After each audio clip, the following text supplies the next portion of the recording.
ನಮ್ಮ ದೇವರು ಕರ್ತನಾದ ಯೇಸು ಕ್ರಿಸ್ತನ ನಾಮದಲ್ಲಿ ಅನುದಿನದ ಆಹಾರ ಪ್ರಿಯರಿಗೆ ಪ್ರೀತಿಯ ಶುಭಾಶಯಗಳು. 2025 ಮಾರ್ಚ್ ತಿಂಗಳ 19ನೇ ತಾರೀಕಿನ ಬುಧವಾರದ ದೇವರ ವಾಕ್ಯವು, ಪಾಪ ಮಾಡಬೇಡಿ. ಯೇಸು ಅವನನ್ನು ದೇವಾಲಯದಲ್ಲಿ ಕಂಡು ಅವನಿಗೆ, ಇಗೋ ನೀನು ಸ್ವಸ್ಥನಾದೆ, ಇನ್ನು ಪಾಪ ಮಾಡಬೇಡ, ನಿನಗೆ ಇದಕ್ಕಿಂತ ಹೆಚ್ಚಿನದೇನು ಬಾರದಂತೆ ನೋಡಿಕೋ ಎಂದು ಹೇಳಿದನು. ಯೋಹಾನ 5:14. ರೋಗಗಳು ಬರಲು ಹಲವು ಕಾರಣಗಳಿವೆ.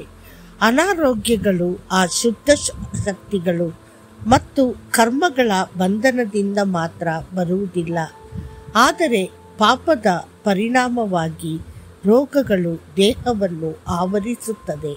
ನಾವು ಪಾಪವನ್ನು ತೆಗೆದುಹಾಕಿ ಯೇಸುವಿನೊಂದಿಗೆ ಒಡಂಬಡಿಕೆಯನ್ನು ಮಾಡಿಕೊಳ್ಳುವ ಮೂಲಕ ಪವಿತ್ರ ಜೀವನವನ್ನು ಪ್ರವೇಶಿಸಿದಾಗ ಕಾಯಿಲೆಗಳು ವಾಸಿಯಾಗುತ್ತವೆ ಮತ್ತು ದೈವಿಕ ಆರೋಗ್ಯವು ಸಿಗುತ್ತದೆ. ಒಂದು ದಿನ ಯೇಸು ಕ್ರಿಸ್ತನು ಬೆಥೆಸ್ದ ಕೊಳದ ಬಳಿ ಪಾರ್ಶ್ವವಾಯು ರೋಗದಿಂದ ಮಲಗಿದ್ದ ಒಬ್ಬ ವ್ಯಕ್ತಿಯನ್ನು ಭೇಟಿಯಾದನು. ಅವನು 38 ವರ್ಷಗಳಿಂದ ಸಂಧಿವಾತದಿಂದ ಅಸ್ವಸ್ಥನಾಗಿದ್ದನು. ಕರ್ತನು ಅವನನ್ನು ಗುಣಪಡಿಸಿದನು ಮತ್ತು ಅವನಿಗೆ, ಪಾಪ ಮಾಡಬೇಡ, ಇಲ್ಲದಿದ್ದರೆ ನಿನಗೆ ಕೆಟ್ಟದ್ದೇನಾದರೂ ಸಂಭವಿಸಬಹುದು ಎಂದು ಹೇಳಿದನು. ಆಗ ನಮಗೆ ಇದರಿಂದ ಒಮ್ಮೆ ಬಂದ ಭಯಾನಕ ರೋಗವು ಪಾಪದಿಂದ ಉಂಟಾಗಿದೆ ಎಂದು ತಿಳಿಯಬಹುದು. ಒಮ್ಮೆ ಒಬ್ಬ ಮಧ್ಯವಯಸ್ಕ ಸಹೋದರನಿಗೆ ಹೃದಯಘಾತವಾಯಿತು ಮತ್ತು ಅವನ ನೋಟ ಬದಲಾಯಿತು. ಅವನು ವೃದ್ಧರಂತೆ ಕಾಣುತ್ತಿದ್ದನು. ಅವನ ಕೂದಲೆಲ್ಲ ಬೂದು ಬಣ್ಣಕ್ಕೆ ತಿರುಗಿತು. ಅವನು, ನಾನು ನನ್ನ ಹೆಂಡತಿಗೆ ಮೋಸ ಮಾಡಿ ನನ್ನ ಸ್ನೇಹಿತನ ಹೆಂಡತಿಯೊಂದಿಗೆ ಲೈಂಗಿಕ ಸಂಬಂಧ ಬೆಳೆಸಿದೆ ಎಂದನು. 2 ಕಡೆಯಿಂದಲೂ ನನಗೆ ಅಪರಾಧಿ ಪ್ರಜ್ಞೆ ಕಾಡುತ್ತಿತ್ತು. ಕೊನೆಗೂ ಈ ರೋಗ ನನ್ನನ್ನು ಬಾಧಿಸಿತು ಎಂದು ಅವನು ದುಃಖದಿಂದ ಹೇಳಿದನು. ಪಾಪಗಳು ಅನೇಕ ರೋಗಗಳಿಗೆ ಕಾರಣವಾಗುತ್ತವೆ. ನೋಡಿ, ದಾವೀದನು ಬತ್ಷೆಬೆಯೊಂದಿಗೆ ಪಾಪ ಮಾಡಿದಾಗ ಅವನೇ ರೋಗದ ಬಾಗಿಲುಗಳನ್ನು ತೆರೆದನು. ಆದ್ದರಿಂದ ದಾವೀದನ ಮಗನು ಅಸ್ವಸ್ಥನಾಗಿ ಕೊನೆಗೆ ಸತ್ತನು. 2 ಸಾಮುವೇಲನು 12:15. ನಾವು ಆಧ್ಯಾತ್ಮಿಕ ನಿಯಮಗಳನ್ನು ಉಲ್ಲಂಘಿಸಿದಾಗ ಅನಾರೋಗ್ಯವು ನಮ್ಮನ್ನು ಆಳುತ್ತದೆ.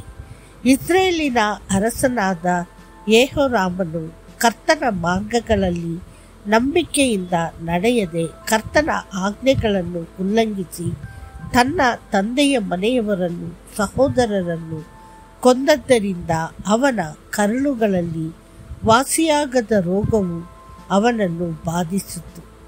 ಅವನು ಉಯಿಲು ಬರೆಯದೆ ಸತ್ತನೆಂದು ಸತ್ಯವೇದವು ಹೇಳುತ್ತದೆ.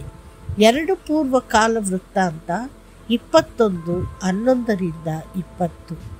ಕೆಲವರು ಅನಾರೋಗ್ಯ ಬಂದ ತಕ್ಷಣ ಅದನ್ನು ದೂಷಿಸುತ್ತಾರೆ. ಅವರು ಗುಣಪಡಿಸುವ ಭರವಸೆಗಳ ಬಗ್ಗೆ ಮಾತನಾಡುತ್ತಾರೆ. ಅದು ಒಳ್ಳೆಯದು, ಆದರೆ ಅದಕ್ಕೆ ಮೊದಲು ನಾವು ನಮ್ಮನ್ನು ಪರೀಕ್ಷಿಸಿಕೊಳ್ಳಬೇಕು, ನಮ್ಮ ಮಾರ್ಗಗಳನ್ನು ಪರೀಕ್ಷಿಸಿಕೊಳ್ಳಬೇಕು, ನಮ್ಮ ಪಾಪಗಳನ್ನು ಒಪ್ಪಿಕೊಳ್ಳಬೇಕು ಮತ್ತು ಕರ್ತನ ಬಳಿಗೆ ಹಿಂದಿರುಗಬೇಕು. ಯಾವ ಹಾನಿಕರ ಮಾರ್ಗವನ್ನಾದರೂ ಹುಡುಕಿ ಶಾಶ್ವತ ಮಾರ್ಗದಲ್ಲಿ ನನ್ನನ್ನು ನಡೆಸು ಎಂದು ನಾವು ಪ್ರಾರ್ಥಿಸಬೇಕು. ನಾವು ನಮ್ಮನ್ನು ಪರೀಕ್ಷಿಸಿಕೊಂಡರೆ ನಮಗೆ ನ್ಯಾಯ ತೀರ್ಪು ಆಗುವುದಿಲ್ಲ. ನಮ್ಮ ಪಾಪಗಳಿಂದ ಶುದ್ಧೀಕರಿಸಲ್ಪಟ್ಟ ನಂತರ ನಾವು ಪಾಪ ಮಾಡದಿರಲು ಹೊಸ ಸಂಕಲ್ಪ ಮಾಡಿದ ನಂತರವೇ ನಾವು ಅನಾರೋಗ್ಯದ ವಿರುದ್ಧ ಹೋರಾಡಬೇಕು. ನಾವು ಯೇಸುವಿನ ಹೆಸರಿನಲ್ಲಿ ಪ್ರಾರ್ಥಿಸಬೇಕು ಮತ್ತು ರೋಗದ ಮುಳ್ಳುಗಳನ್ನು ಕಟ್ಟಬೇಕು. ನಾವು ನಮ್ಮ ವಾಗ್ದಾನಗಳನ್ನು ಹಿಡಿದಿಟ್ಟುಕೊಳ್ಳಬೇಕು ಮತ್ತು ದೃಢ ನಿಶ್ಚಯದಿಂದ ಕರ್ತನನ್ನು ಪ್ರಾರ್ಥಿಸಬೇಕು. ಆಗ ಕರ್ತನು ಸಂತುಷ್ಟರಾಗಿ ನಿಮಗೆ ಉತ್ತಮ ಆರೋಗ್ಯ ಮತ್ತು ಯೋಗಕ್ಷೇಮವನ್ನು ದಯಪಾಲಿಸುವುದು. ಮತ್ತಷ್ಟು ಹೆಚ್ಚಿನ ಜ್ಞಾನಕ್ಕಾಗಿ ಕರ್ತನು ನಿನ್ನಿಂದ ಎಲ್ಲ ಕಾಯಿಲೆಗಳನ್ನು ತೆಗೆದುಹಾಕುವನು. ನೀವು ತಿಳಿದಿರುವ ಈಜಿಪ್ಟಿನ ಬಿಕ್ಕರ ರೋಗಗಳಲ್ಲಿ ಯಾವುದನ್ನು ಆತನು ನಿಮ್ಮ ಮೇಲೆ ಭರಿಸುವುದಿಲ್ಲ. ಆದರೆ ನಿಮ್ಮನ್ನು ದ್ವೇಷಿಸುವವರ ಮೇಲೆ ಅವುಗಳನ್ನು ಭರಿಸುವನು. ಧರ್ಮೋಪದೇಶ ಕಾಂಡ 7:15. ಕರ್ತನು ನಿಮ್ಮನ್ನು ಆಶೀರ್ವದಿಸಲಿ. ಆಮೇನ್.